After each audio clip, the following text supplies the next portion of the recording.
شاعری کے ایسے ایسے یونیک، ایسے بے مثل شاہپارے اعلیٰ حضرت علیہ رحمہ نے تصریف فرمائے کہ آپ خود غور کر لیں، کبھی سنا کہ 4 زبانوں کے اندر نعت لکھی گئی؟ لم یاتی نذیرک فی نظر مثلے تو نہ شد پیدا جانا، جگ راج کو تاج ترے سرسو ہے تجھ کو شہید و سرا جانا، الروح فدا کا فزد ہر کا یک شعلہ دیگر بر زن عشقا، مرا تن من دھن سب پھونک دیا یہ جان بھی پیارے جلا جانا۔ 4 زبانوں کے اندر آپ نے نعت لکھی اور فرمایا کہ میرا طریقہ نہیں ہے۔ دوستوں نے کہا تھا کہ حضور ایسی نعت لکھے کہ 4 زبانوں میں، اردو ہے، ہندی ہے، فارسی ہے اور عربی ہے، 4 زبانوں کے اندر شعر۔ قصیدہ معراجیہ کے اوپر تو کیا کیا علماء نے کلام کیا ہے۔ ایک بزرگ فرماتے ہیں کہ ایک مرتبہ لکھنؤ کے بڑے بڑے استاد شعراء تھے ایک جگہ پہ، تو میں نے قصیدہ معراجیہ پڑھا۔ وہ سرور کشور رسالت جو عرش پر جلوہ گر ہوئے تھے، نئے نرالے طرب کے ساماں عرب کے مہمان کے لیے تھے، غبار بن کر نثار جائیں کہاں اب اس رہ گزر کو پائیں، ہمارے دل حوریوں کی آنکھیں فرشتوں کے پر جہاں بچھے تھے، تبارک اللہ یہ شان تیری تجھی کو زیبا ہے بے نیازی، کہاں تو وہ جوش لن ترانی کہاں تقاضے وصال کے تھے۔ تو یہ قصیدہ پڑھ کے سنایا، پوچھا کہ اس کی زبان کے بارے میں کیا کہتے ہیں، اس کی اردو کیسی، اس کا ادب کیسا، اس کی سراست کیسی، اس میں روانی کیسے۔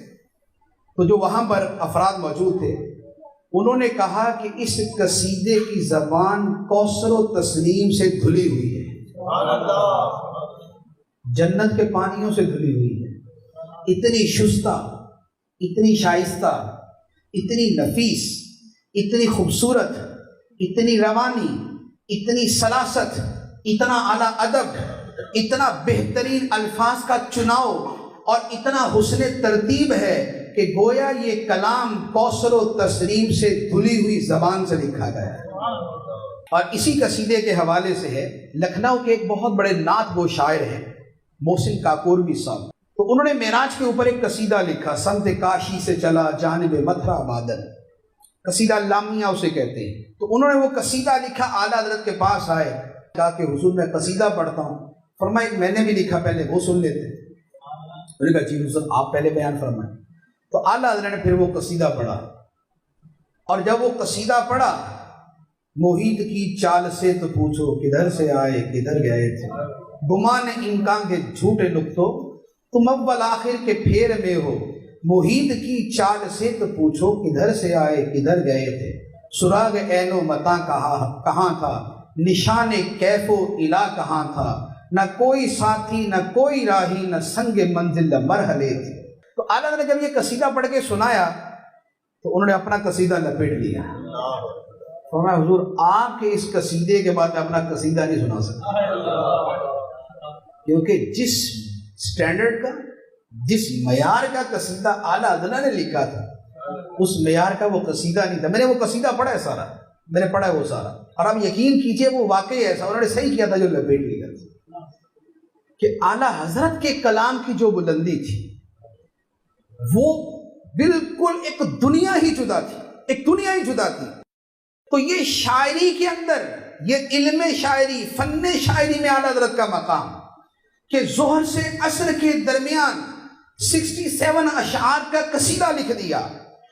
پھر اعلیٰ حضرت رحمہ کے کلام کے اندر جو شاعری ہوتی ہے اس کے بہت سی اصناف ہوتی ہیں، بہت سی اقسام ہوتی ہیں، اس میں یعنی کہ چھوٹی بہر، بڑی بہر، نغمگی انداز، یہ ساری چیزیں ہوتی ہیں۔ اعلیٰ حضرت رحمہ کے کلام کی جو روانی ہے اور جو اس میں ایک نغمے کی کیفیت ہے، جو ایک نغمے کی کیفیت ہے، نغمے کی کیفیت سے مراد یہ ہوتا ہے کہ ایسا لگ رہا ہوتا ہے کہ جیسے کلام نہیں ہے بلکہ آبشار بہ رہی ہے، کوئی جھرنا بہ رہا ہے، کوئی خوبصورت ہلکی سی ٹھنڈی سی بارش برس رہی ہے، کوئی دریاؤں میں روانی ہے، کوئی سمندر میں تلاطم ہے، کوئی بجلی کی گرج ہے، کوئی بادلوں کے اندر روشنیاں چمک رہی ہیں۔ اعلیٰ حضرت کیا فرماتے ہیں، اب اس کلام کی روانی دیکھیے، وہ کمال حسن حضور ہے کہ گمان نقص جہاں نہیں، یہی پھول خار سے دور ہے، یہی شمع ہے کہ دھواں نہیں۔ میں نثار تیرے کلام پر، ملی یوں تو کس کو زبان نہیں۔ وہ سخن ہے جس میں سخن نہ ہو، وہ بیاں ہے جس کا بیان نہیں۔ تیرے آگے یوں ہیں دبے لچے فصحاء عرب کے بڑے بڑے، کوئی جانے منہ میں زبان نہیں، نہیں بلکہ جسم میں جان نہیں۔ وہی لامکاں کے مکیں ہوئے، سر عرش تخت نشی ہوئے، وہ نبی ہیں جن کے ہیں یہ مکان، وہ خدا ہے جس کا مکان ہے۔ یہ ہے کلام کی روانی۔ اب یہ پورا کلام پڑھ لیں آپ اسی انداز کے اندر، اس کا لطف، اس کا حسن، اس کی لطافت، اس کی بلندی، اس میں جو روانی ہے وہ ایسا ہوگا کہ جیسے آپ خود اس کلام کے ساتھ بہتے جا رہے ہیں۔ تو یہ اعلیٰ حضرت رحمہ کی فن شاعری تھی۔